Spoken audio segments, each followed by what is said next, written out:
Saudara, lebih lengkap kita akan bahas bersama pengamat kepolisian ISES, Bambang Rukminto.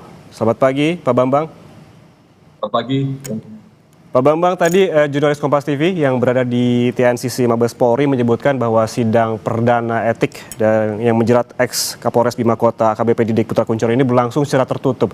Kemudian apa pertimbangan sebuah persidangan etik ini terbuka dan juga tertutup, Pak Bambang? Ya, ini terkait dengan sidang etik ini tertutup atau terbuka memang kebijakan.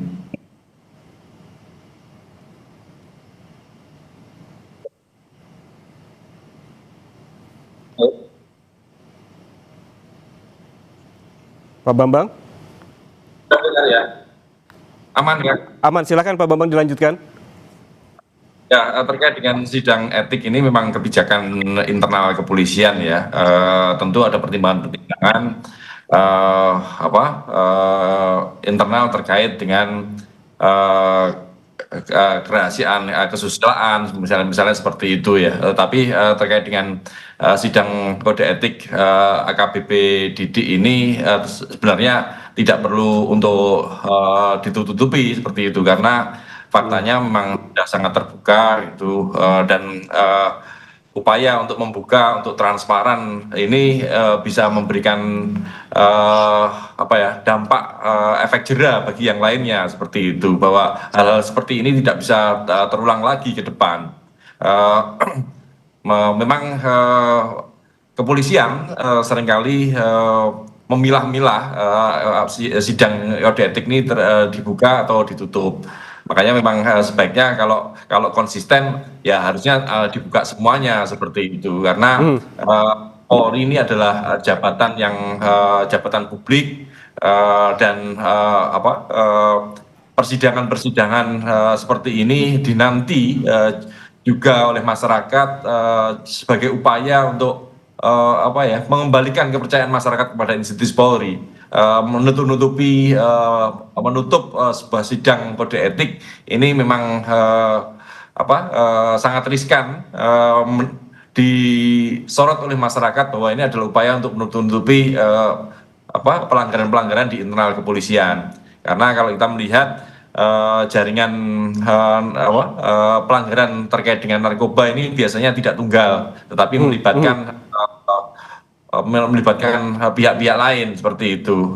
Tapi pertimbangannya juga di sidang etik ini juga mungkin masih diperlukan untuk ditutup, karena untuk sebagai upaya masih ada upaya penyelidikan yang lainnya seperti itu, agar pihak-pihak yang terlibat ini tidak lari seperti itu.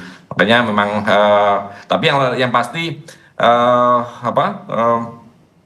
sanksi etik dan disiplin bagi personil yang melakukan pelanggaran pidana narkoba ini harus berat, tidak bisa main-main. Jangan sampai kemudian meskipun sudah ada sidang hasil vonis sidang etik ini berat, yakni pemberhentian tidak dengan hormat, tapi kemudian masih ada peluang untuk banding, kemudian dianulir. Hal seperti itu yang kemudian mengakibatkan malah sidang etik ini dianggap lemah dan tidak memberikan efek jerah bagi personel yang lainnya. Makanya kasus seperti ini terulang lagi seperti itu. Jadi menurut Anda bahwa sebaiknya sidang dilakukan secara terbuka untuk menghindari persangka dari publik begitu ya, Pak? Benar. Tadi juga jurnalis Kompas TV menyebutkan bahwa agenda dari persidangan adalah dengan menetapkan status keanggotaan. Ini merupakan sidang perdana dari kode etik yang melibatkan AKBP Didik ini. Di sidang perdana biasanya sebagai pengetahuan ya Pak, agendanya apa saja sih Pak? Ya, hanya menyampaikan kesaksian hasil penyelidikan saja seperti itu. Tapi sidang etik ini kan sebenarnya formalitas saja gitu loh. Yang lebih tepat sih sebenarnya tidak perlu bertele-tele, tidak terlalu panjang waktunya gitu, harus segera maraton sehingga bisa segera diketahui dan diketahui hasil vonisnya gitu. Karena kalau semakin panjang ini akan memunculkan persepsi mana-mana, gitu. Makanya harus cepat, sehingga ketegasan itu tampak dari sidang kode etik. Bagaimanapun juga sidang kode etik ini adalah penjaga marwah etika dan disiplin Polri. Kalau tidak tegas, tidak konsisten, ya akhirnya tidak menjaga marwah dari etik dan profesi Polri seperti itu. Oke, kalau kita melihat kasus ini Pak Bambang, sepertinya ini ada kasus yang berulang. Sebelumnya ada ex Kapolda Sumbar Irjen Teddy Minahasa. Bagaimana Anda melihat kasus ini? Ya, ini adalah puncak-puncak gunung es gitu loh, terkait dengan keterlibatan personel kepolisian dengan pelanggaran dengan narkoba gitu. Masih banyak, saya meyakini masih banyak oknum-oknum yang lainnya yang terlibat gitu loh. Tetapi hanya problemnya belum terbongkar seperti itu saja. Makanya kontrol dan pengawasan bagi personil yang berada di satuan narkoba ini harus ketat. Selain juga pengawasan, tapi juga perlindungan bagi mereka agar tidak ada tekanan-tekanan dari struktur ya, karena kita melihat kasus ini yang terbuka muncul dari pengakuan AKP Marlaungi yang merasa ditekan oleh Kapolres untuk menyetor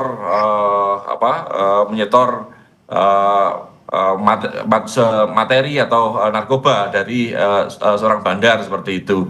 Makanya mekanisme perlindungan bagi personil ini sangat penting ke depan gitu loh. Karena kalau kita lihat personil kalau Polri menyampaikan bahwa masih banyak personil yang baik, tetapi siapa yang melindungi personil yang baik itu? Karena mereka pun juga tentu sebagai anggota juga memiliki harapan terkait dengan karirnya, terkait dengan kesejahteraannya, maupun perlindungan dari ancaman atau serangan dari pihak-pihak yang lain, termasuk dari bandar narkoba. Kalau mereka tidak dilindungi tentu tidak adil bagi mereka. Tentu mereka akan memilih masuk di satuan-satuan yang lain yang tidak memiliki risiko yang sangat tinggi seperti itu. Oke, ini seperti fenomena gunung es, masih banyak oknum yang kemungkinan juga bisa terungkap nantinya apabila memang tidak ada pengawasan yang memang dilakukan secara teratur begitu ya. Dan juga yang menjadi pertanyaan ini Pak Bambang, apa sih yang kemudian yang bisa digali oleh penyidik dalam kasus ini, dalam persidangan etik, dan seberapa besar potensi PTDH bisa diberikan dalam sidang etik kali ini. Namun jangan dijawab dulu, selesai jeda kami akan kembali, tetaplah bersama kami di Breaking News Kompas TV.